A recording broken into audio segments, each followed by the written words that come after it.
যার সালাত নাই তার কি নাই? এটা মূলনীতি বললাম, বুঝেননি তাই না? এটা মূলনীতি, যার সালাত নাই তার কি নাই? ঈমান নাই। তো ওই লোকটাকে আপনি গোসল করবেন কি করে? এক, ভালো করে মনে রাখবেন, গোসল নাই, ওকে কাফন পরানো যাবে না। 3, ওকে গোরস্থানে কবর দেওয়া যাবে না। আপনি বলবেন তাহলে কি করব? যেভাবে মরেছে ওইভাবেই, ওই দূরে আশেপাশের জঙ্গল, আপনারা কি বলেন জানি না, এই যে পাগার সিস্টেম আছে না, এরকম জায়গায় গিয়ে ওকে পুঁতে দিতে হবে, মাটি সমান করে দিতে হবে, কেউ যেন বুঝতে না পারে এখানে কবর আছে। কারণ কবর থাকলে কি হবে? আপনি একজন মুসলিম ব্যক্তি যাচ্ছেন, যাওয়ার সময় বলবেন আসসালামু আলা আহলি দিয়ারে মিনাল মুমিনিনা ওয়াল মুসলিমিন, পড়বেন না? এটা পড়া কি জায়েজ না হারাম? হারাম। ও তো কাফের, ও মুশরিক, ও মুরতাদ, ওর জন্য কি দোয়া করা যাবে? এই জন্য ওকে কবর দিতে হবে। কবর দিতে হবে না, কি করতে হবে? পুঁতে দিতে হবে, গর্ত খুঁড়ে পুঁতে দিতে হবে। আর মানুষ যেন বুঝতে না পারে এখানে কি আছে, দূরে দিতে হবে। কারণ ওর জন্য দোয়া করবে, যে কবর দেখলে দোয়া করবে না? আপনারা দোয়া করেন না গোরস্থান দেখলে? এইটা যেন দোয়া না করতে পারে, এই জন্য কি করতে হবে? দূরে নিয়ে যা পুঁতে দিতে হবে। আর মুসলিম হলে গোরস্থানে কবর দিবেন, এটা হলো শরীয়ত। 2 নম্বর, এবার আপনারা প্রশ্ন আপনাদেরকে এটা বুঝান তো দেখি, একজন মুশরিক, একজন কাফের, ইহুদি খ্রিস্টান, তারা বেশি খারাপ না একজন বেনামাজি বেশি খারাপ? বেনামাজি বেশি খারাপ। কেন? এই উত্তরটা দেওয়া লাগবে কিন্তু। কেন বেশি খারাপ?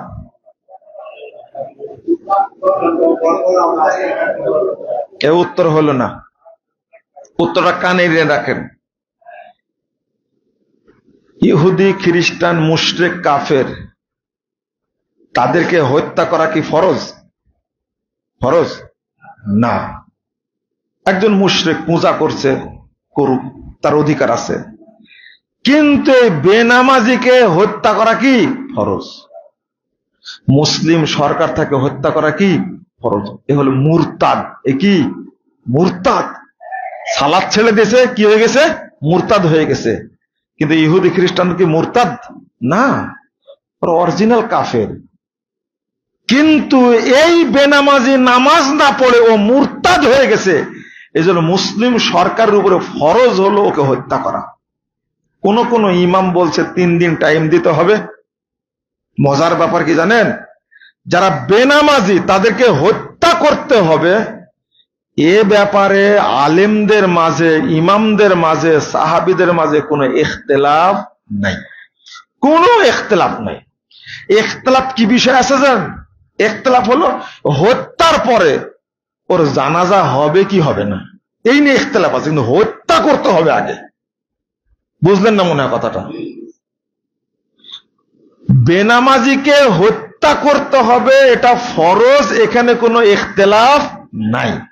ইখতিলাফ শুধু কি, হজ যেহেতু জারি হয়ে গেছে, এখন ওকে জানাজা পড়া হবে কি হবে না।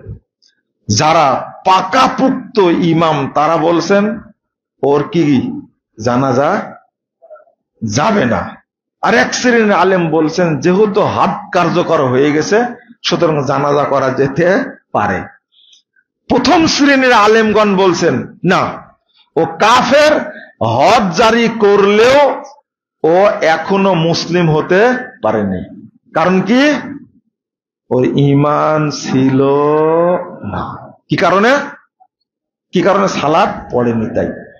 তাহলে ইহুদি খ্রিস্টান কাফের মুশরিকের চেয়ে খারাপ বেনামাজিরা। কেন? কি বললাম? উত্তর দিলাম না? না না না, তারা মুরতাদ। তারা কি? মুরতাদ। এই মাসালা না বুঝার কারণেই তো সমস্যা। আমরা সালাত পড়ি না। সালাত আপনাকে পড়তেই হবে, পড়তেই হবে, বিকল্প কোনো পথ নাই। রাসূল সাল্লাল্লাহু আলাইহি ওয়াসাল্লাম বলেছেন, লা তাতরুকুস সালাতা মুতাআম্মিদিন, তোমরা ইচ্ছা করে সালাত ছেড়ে দিও না। فإنه من ترك الصلاة متعمدا خرج من الملة। যে ব্যক্তি সালাত ছেড়ে দিল সে ইসলাম থেকে বেরিয়ে গেল, সে মুরতাদ হয়ে গেল। এই যে সে মুরতাদ হয়ে গেল, সে মুরতাদ। যদি অবস্থা এইরকম হয়, আরেকটা হাদিস শোনেন, রাসূলুল্লাহ সাল্লাল্লাহু আলাইহি ওয়াসাল্লাম বলছেন, আগে বলি কোরআন আয়াতটা বলে, ইয়া আইয়ুহাল্লাযীনা আমানু ইন তুতিউ ফারীকাম মিনাল্লাযীনা উতুল কিতাব ইয়ারুদ্দুকুম বা'দা ঈমানিকুম কাফিরিন। আল্লাহ বলছেন 100 নম্বর আয়াত সূরা আল ইমরান, তোমরা যদি তাদের আনুগত্য করো যাদেরকে কিতাব দেওয়া হয়েছিল, ইহুদি খ্রিস্টান কাফেরদের, তাহলে কি করবে? ইয়ারুদ্দুকুম বা'দা ঈমানিকুম কাফিরিন, তাহলে তারা তোমাদেরকে ঈমান থেকে বের করে কাফের বানায় দেবে। এই যে আমরা যে আজকে মুশরিকদের সাথে মিলে যাচ্ছি, খ্রিস্টানদের সাথে ইহুদিদের সাথে মিলে যাচ্ছি, উদ্দেশ্য কি? তারা আমাদেরকে কি বানাবে? কাফের। ইয়ারুদ্দুকুম বা'দা ঈমানিকুম কাফিরিন, তারা তোমাদেরকে কাফের বানাবে। আজকে আমরা আপোষ করছি কেন? মিশ্রিত করলে হিংসা আর ঈমান এক জায়গায় হয় না, কৃপণতা আর ঈমান এক জায়গায় হয় না। আমি বক বক করে কথা বললে তাই ঈমান থাকে না, আমি মুখ দিয়ে খারাপ ভাষা ব্যবহার করলে তাই ঈমান থাকে না, আমি যদি বেহায়া হই, আমার মধ্যে যদি লজ্জা না থাকে, তাহলে কি থাকে না? ঈমান থাকে না। তাহলে কি ইহুদি খ্রিস্টানদের সাথে একাকার হয়ে গেলে, মুশরিকদের সাথে একাকার হয়ে গেলে ঈমান থাকে? ওমর রাদিয়াল্লাহু আনহু বলছেন, লা তাদখুলু ফি কানাইসিহিম তানজিলু আলাইহিমুস সাখতা, তোমরা কখনো মুশরিকদের উপাসনালয়ে প্রবেশ করো না, কারণ আল্লাহর পক্ষ থেকে ওই জায়গাতে অবিরতভাবে গজব নাজিল হয়। ওই জায়গায় গিয়ে আল্লাহর প্রশংসা চলে। উদ্দেশ্য একটা ভোটের জন্য, তাই না? কিসের জন্য?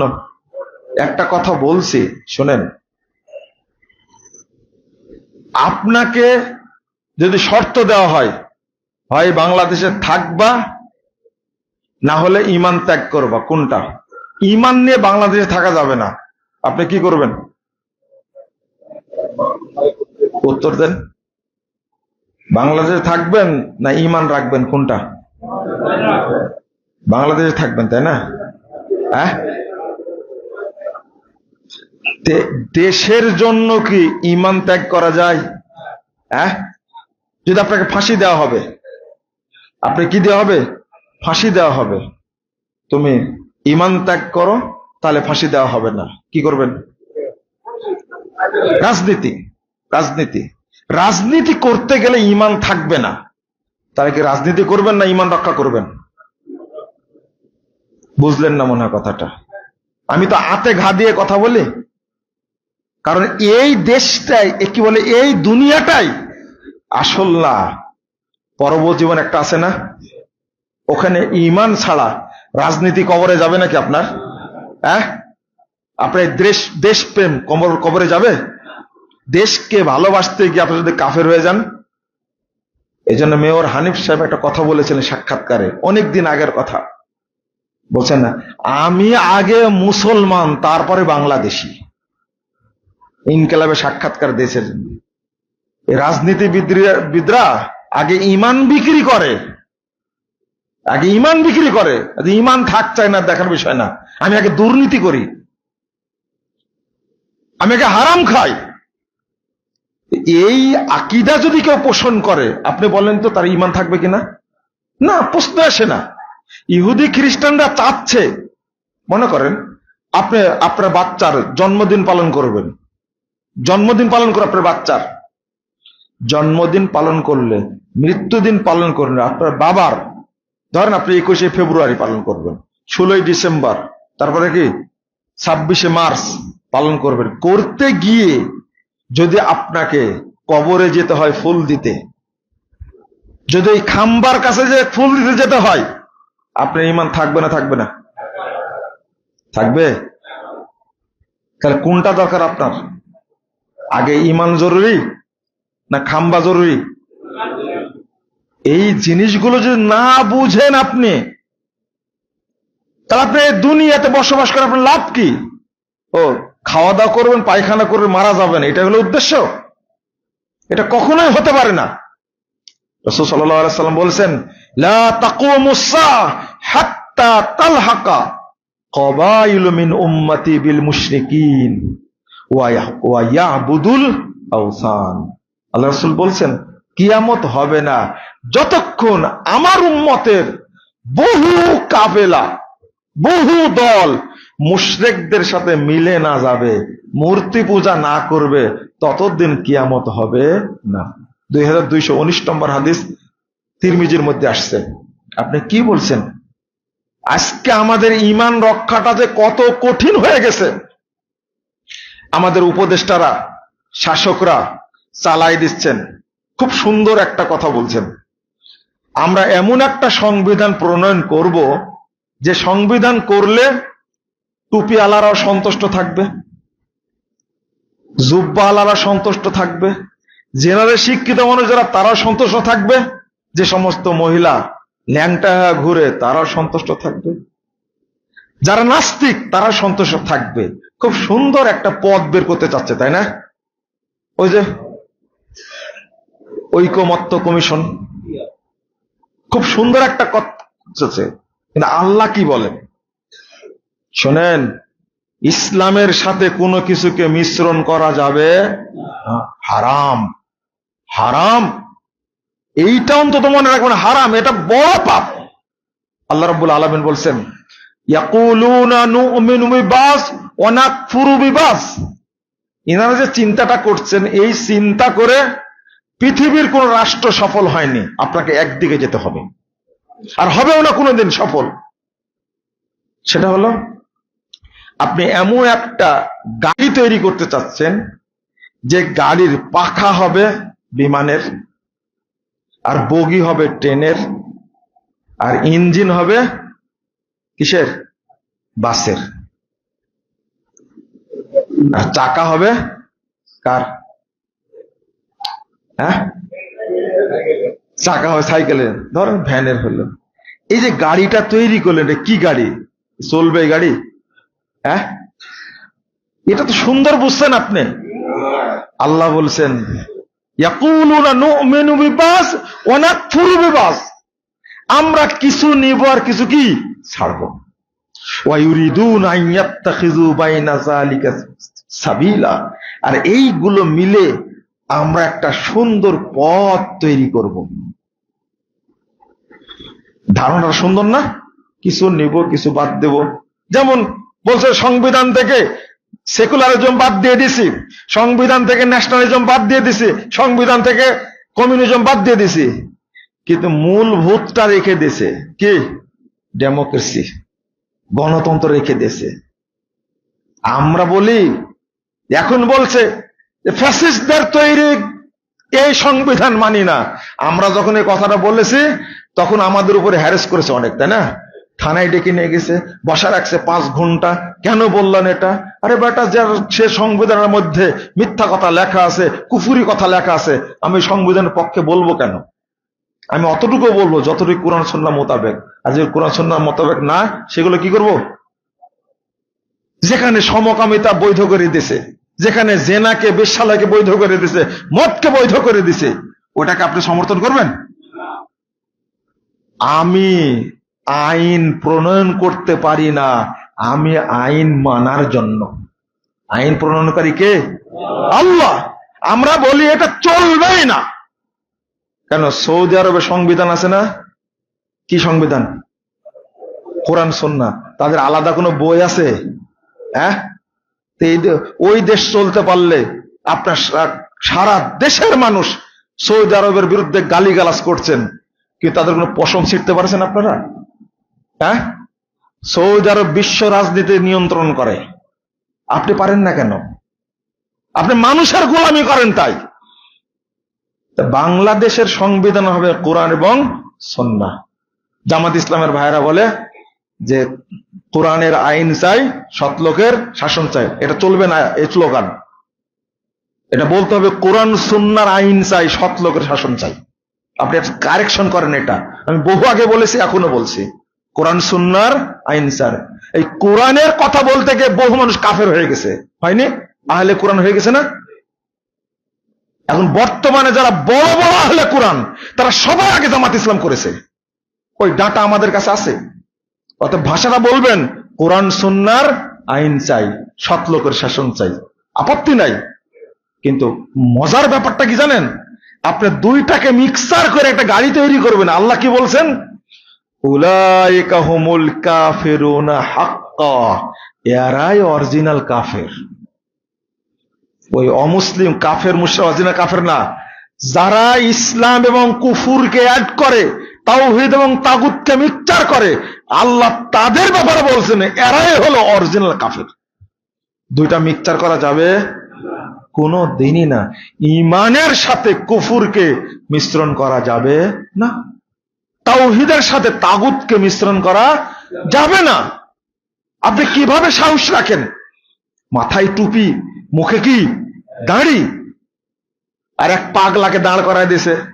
ওই যে পাগলা, একটা কুষ্টিয়ার এক পাগলা বলছে নবী মোহাম্মদ সাল্লাল্লাহু আলাইহি সাল্লামের, তারাও বার্তাবাহক সাংবাদিক ছিলেন, আর আপনারা সাংবাদিক, আপনাদের মর্যাদা একটু বেশি। জামাত ইসলাম আর কোন লোক পাইনি ওই পাগলাকে ছাড়া। কথা কি বুঝতে পারেননি? আপনি ইসলামী দল, ইসলামকে গোটাই নষ্ট করে ফেলেছেন আপনি। মাঝখানে আমাদের একটা মিটিং হয়েছিল, তাদের সাথে আমাদের অফিসে গেছিলেন। আমরা কিছু গঠনমূলক পরামর্শ দিয়েছিলাম এই পাগলাগুলোকে ছাড়ার জন্য। একবার বলে সালাতে আদায় করে মানুষ জান্নাতে যাবে, এর কথা আমি পাইনি, করেইনি, ও কিভাবে পাবে?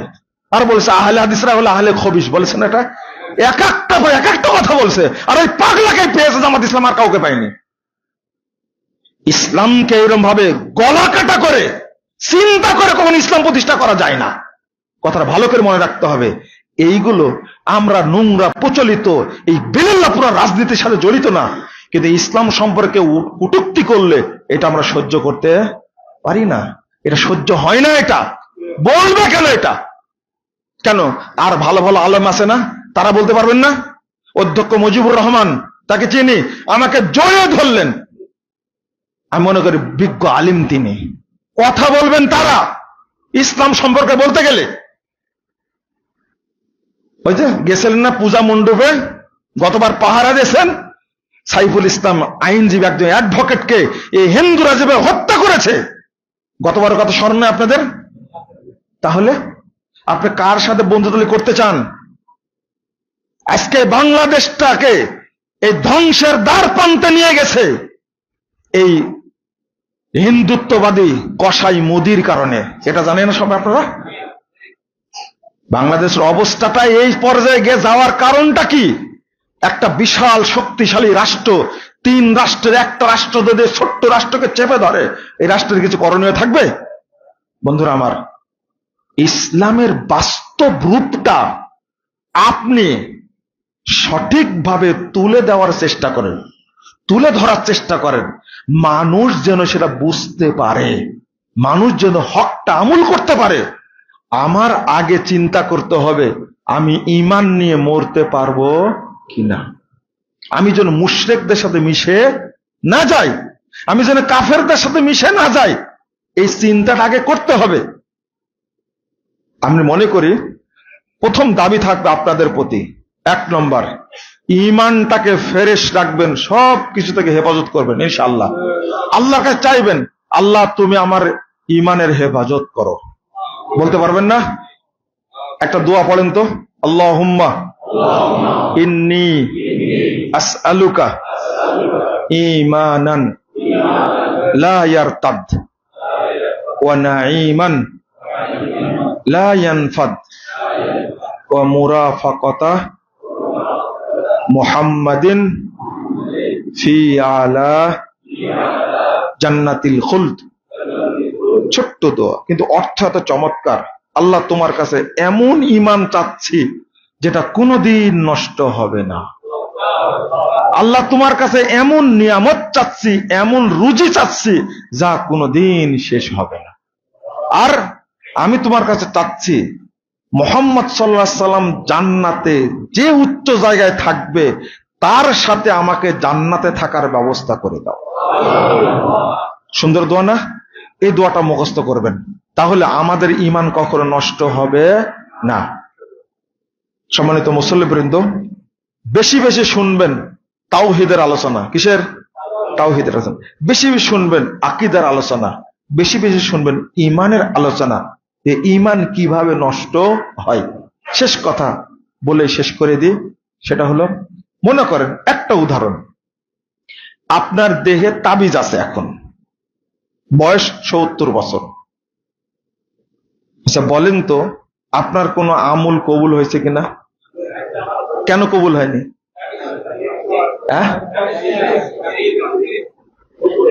তাবিজ দেওয়ার কারণে ঈমান কি হয়েছে? ঈমান নষ্ট হয়েছে, তাই না? এটা এতক্ষণ বক্তব্য দিয়ে কি লাভ হলো? তাবিজ দেওয়ার কারণে ঈমান নষ্ট হয়ে গেছে, ঈমান চলে গেছে। ঈমান কি ছিল? তো নষ্ট হলে কি করে? ওয়াজ এতক্ষণ যেটা করলাম উল্টা হয়ে গেল। এখানে 70 বছর বয়সে যার দেহে তাবিজ আছে তার ভিতরে কোনোদিন ঈমান ঢোকেই নি। মনে করেন আমার দেহে তাবিজ দেয়, কিন্তু আমার বিশ্বাস আছে যে তাবিজ দিলে দাঁতের ব্যথা ভালো হয়ে যায়। আপনি বলেন তো আমার ঈমান আছে কিনা? ঢুকেছে কোনোদিন? না। এই বিশ্বাসটা অপবিত্র বিশ্বাস, ঢুকেনি। 80 বছর বয়সে বাপ মারা গেছে, গোসল দিতে গিয়ে দেখছেন তাবিজ। বলেন তো এ লোক কি ঈমান হারা মারা গেছে, কোনোদিন ঈমান ভিতরে ঢুকে নাই। 10 বার হজ করেছে, 15 বার উমরা করেছে, এরপরও সে কি মুশরিক, এরপরও সে কি মুশরিক অবস্থায় মারা গেছে। এর নাম হলো ঈমান। যদি কারো বিশ্বাসে ত্রুটি থাকে তাহলে বাড়ির উপর দিয়ে ঈমান যাবে না, কথাটা মনে রাখবেন। ঈমান এইরকম জিনিস। কত শিরকি বিশ্বাস আমরা লালন করি। আপনাদের মা বোনদের মধ্যে বিশ্বাস আছে জোড়া কলা খালে কি ডবল বাচ্চা হয়, আর যার বাচ্চা হচ্ছে না তাকে আপনার জয়পুর হাটে সব জোড়া কলা খাওয়ান দেখা হয় কিনা দেখেন তো। যার বিশ্বাস এটা আছে, বলেন তার ভিতরে ঈমান ঢুকেছিল? না না না, ঈমান ঢুকেনি এখন পর্যন্ত। এর নামে ঈমান। জাযাকুমুল্লাহ খায়রান ওয়া বারাকাল্লাহু ফিকুম। আল্লাহ যেন আমাদেরকে মৃত্যু পর্যন্ত সহি ঈমানের উপরে রাখেন, আমিন। আল্লাহ যেন আমাদেরকে ঈমানদার করে বিদায় নেন, আমিন। আল্লাহ যেন আমাদেরকে জান্নাতুল ফেরদাউসের মেহমান হিসাবে কবুল করে নেন, আমিন। বারাকাল্লাহু ফিকুম ওয়া জাযাকুমুল্লাহ খায়রান।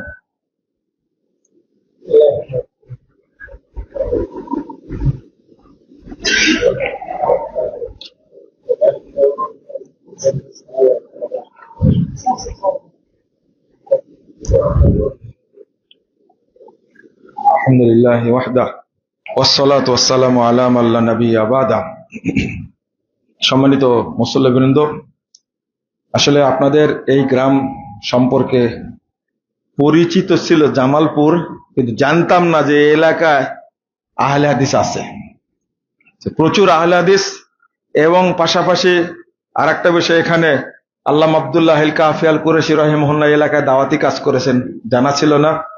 আপনাদেরকে সালাম জানিয়েছেন সদ্য নবনির্বাচিত বাংলাদেশ জমিয়ত আহলে হাদিসের সভাপতি বিজ্ঞ আলেমে দ্বীন অধ্যাপক ডক্টর আব্দুল্লাহ ফারুক সালাফি। এমনি উনি তো আপনাদের প্রিয় মানুষ, তাই না? জয়পুরহাটে ছিলেন। আপনাদের সালাম জানিয়েছেন এবং আপনাদের কাছে দোয়া চেয়েছেন, দোয়া করবেন। আমি একটা দাবি করি আপনাদের কাছে, আপনারা যেখানে থাকবেন ঐক্যবদ্ধ থাকবেন ইনশাআল্লাহ। আহলুল হাদিস হিসাবে আমরা কি থাকবো? ঐক্যবদ্ধ থাকবো ইনশাআল্লাহ। এটা নসিহত থাকলো। আমরা এই ঐক্যবদ্ধ হয়েই জান্নাতে যেতে চাই। আল্লাহ রাসূল সাল্লাল্লাহু আলাইহি সাল্লামের নেতৃত্বে তিনি হবেন ইমাম, আমরা হব কি মুক্তাদি। তিনি হবেন ইমাম, আমরা কি মুক্তাদি। আমরা তার সাথে জান্নাতে থাকতে চাই। আল্লাহ যেন আমাদের কবুল করেন, আমিন।